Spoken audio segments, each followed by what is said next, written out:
हैं। आप हैरान हो जाएंगे ये सुनकर कि केंद्र सरकार और महाराष्ट्र सरकार को ये मालूम है कि बाबा साहब अंबेडकर की निशानियां तबाह हो रही हैं। इंडिया टीवी के पास सबूत हैं कि केंद्र सरकार और राज्य सरकार के पास इस बर्बादी की पूरी खबर है, लेकिन बाबा साहब के नाम पर अरबों रुपए के प्रोजेक्ट बनाने वाली इन सरकारों के पास बाबा साहब की ऐतिहासिक और अनमोल निशानियों के लिए पैसा और वक्त दोनों नहीं है। कैमरामैन नासिर आजिज खान के साथ अभिषेक उपाध्याय, चिंचोली, नागपुर, इंडिया टीवी।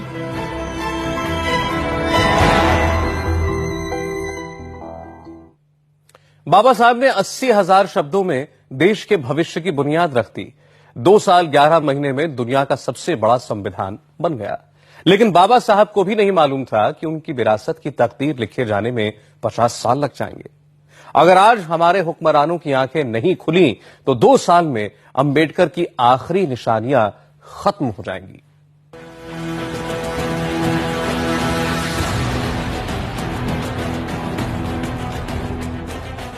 जिस संविधान को बरकरार रखने की शपथ भारत के राष्ट्रपति से लेकर हर चुना हुआ जनप्रतिनिधि लेता है, जिससे 120 करोड़ लोगों का ये देश चलता है, आप हैरान हो जाएंगे उस संविधान का ड्राफ्ट तैयार करने वाले ऐतिहासिक टाइपराइटर को देखकर। देखिए इस जंग लगे टाइपराइटर को, धूल से सने इस टाइपराइटर को। आज से 63 साल पहले इसी टाइपराइटर के बटनों पर बाबा साहब अंबेडकर की उंगलियां चल रही थीं, देश का संविधान बन रहा था। ये वही टाइपराइटर है जिस पर संविधान निर्माता बाबा साहब डॉक्टर भीमराव अंबेडकर ने भारतीय संविधान का ड्राफ्ट तैयार किया था। मेरी बहुत इच्छा है कि मैं इस टाइपराइटर के कीबोर्ड पर अपनी उंगलियां रखूं, मगर इसकी हालत देख करके मुझे ऐसा करने का बिल्कुल भी साहस नहीं हो पा रहा है और मेरे बस में सिर्फ इतना है कि आपकी और मुखातिब हूं और इस बात को एक बार फिर से दोहराऊं कि ये वही टाइपराइटर है जिस पर बाबा साहब डॉक्टर भीमराव अंबेडकर ने इस देश के संविधान का ड्राफ्ट तैयार किया था। अब संविधान के निर्माण का जरिया बनी इन कुर्सियों की हालत भी देखिए। इनकी बनाई टूट रही है, लोहों पर जंग लग चुकी है, लकड़ियों पर दीमक हमला कर रहे हैं। स्थिति कितनी गंभीर है ये बताने के लिए हम म्यूजियम में रखी बाबा साहब की एक एक निशानियों को देख रहे थे। हम हैरान थे इस बात को देखकर कि महाराष्ट्र सरकार और केंद्र सरकार दोनों को इस अफसोसनाक सच की पूरी जानकारी है। बाबा साहब के इस्तेमाल में आने वाली इस मेज को देखिए, इन फटी चिथड़ी टाइयों को, फटे हुए इन मोजों को, पेन, हैट, छाते, स्टोव, इन तस्वीरों को भी देखिए, सभी जर्जर होते जा रहे हैं। ये बाबा साहब की अपनी हैंड राइटिंग में लिखे उन दस्तखत वाले कागजात हैं जो फटने और गलने की कगार पर हैं। यहाँ तक कि बाबा साहब का वकालत वाला ऐतिहासिक कोट गाउन भी पूरी तरह फट रहा है।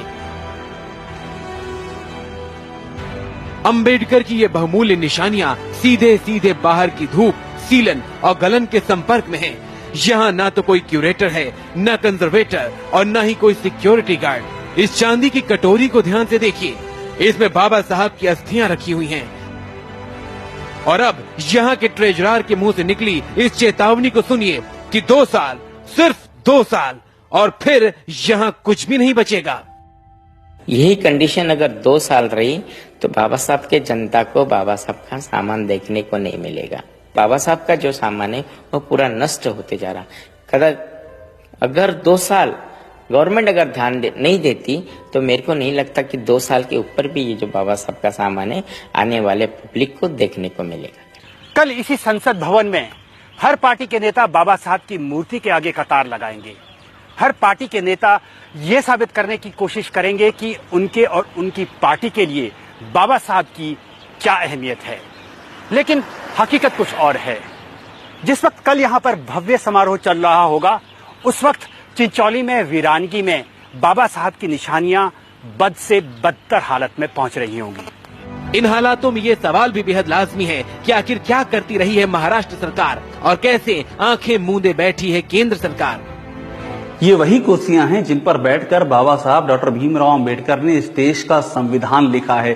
वही संविधान जिसकी शपथ लेकर के हमारे देश के नेता संसद में सत्ता की कुर्सियों से चिपके हुए हैं। सवाल यह है कि क्या संसद में बैठे हुए हमारे देश के नेताओं के लिए इन कुर्सियों का कोई मोल नहीं रह गया है? ये सवाल उन नेताओं के लिए है, ये सवाल इस सरकार के लिए है और ये सवाल इस देश की संसद के लिए भी है।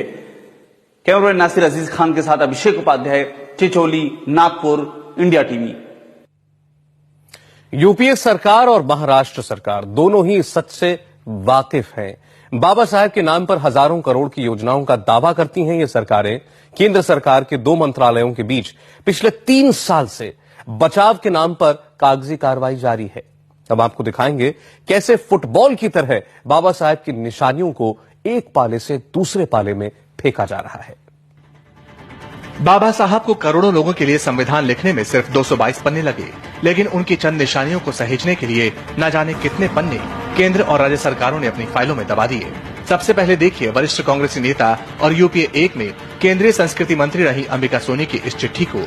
तारीख है 22 अगस्त 2008। अंबिका सोनी ने ये चिट्ठी उस वक्त के केंद्रीय राज्य मंत्री स्वतंत्र प्रभार विलास मुत्तेमवार को लिखी। अंबिका सोनी लिखती हैं, श्री मुत्तेमवार जी, मुझे चिंचोली नागपुर के शांतिवन म्यूजियम में बाबा साहेब की बेशकीमती सामग्री को संरक्षित करने के लिए भारतीय पुरातत्व विभाग को निर्देशित करने संबंधी आपका पत्र मिला है। मैंने इस पत्र को डायरेक्टर जनरल एएसआई को उचित कार्यवाही के लिए आगे बढ़ा दिया है। Yours sincerely, Ambika Soni.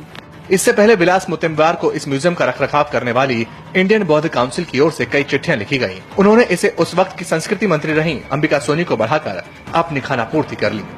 यहाँ के जो मिनिस्टर थे मुकुल जी वासनिक साहब, उनको भी रिक्वेस्ट किए। यहाँ के जो खासदार थे विलास मुत्तेमवार जी, उनको भी रिक्वेस्ट किए।